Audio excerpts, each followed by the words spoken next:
শিহাব কিছু বলো। কি বলবো, আচ্ছা আমি তো অনেক এক্সাইটেড।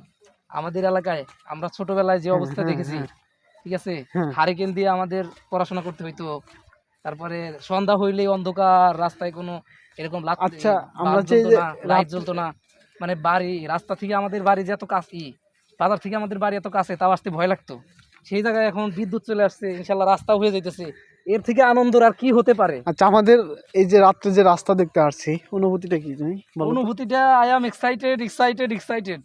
হ্যাঁ, কি দরকার ছিল আমাদের রাস্তা দেখা রাত্রে? কেন দেখবো না? এটা হ্যাঁ, আমাদের না না না, এলাকার রাস্তা। এই আর রাস্তা দিয়ে কে চলাচল করবে? আমরাই তো এটা ভোগ করবো। তাহলে আমরা দেখতে আসবো না, কে দেখতে আসবে এটা? আমরা চাইলে কিন্তু ঘুমাইতে পারতাম। না না, ঘুমাবো না। ঘুমাবো তো রাইট। ঘুমাবো তো প্রতিদিনই ঘুমাই। হ্যাঁ, একটা দিন সময় দিলাম, আর প্রতিদিন আসা লাগলে প্রতিদিন আসবো। রাস্তা যদি ঠিক মতো হয় আমরা আসবো। থ্যাংক ইউ তোমাকে অনেক ধন্যবাদ এত সুন্দর করে তোমার অনুভূতি প্রকাশ করার জন্য। ওকে, থ্যাংক ইউ।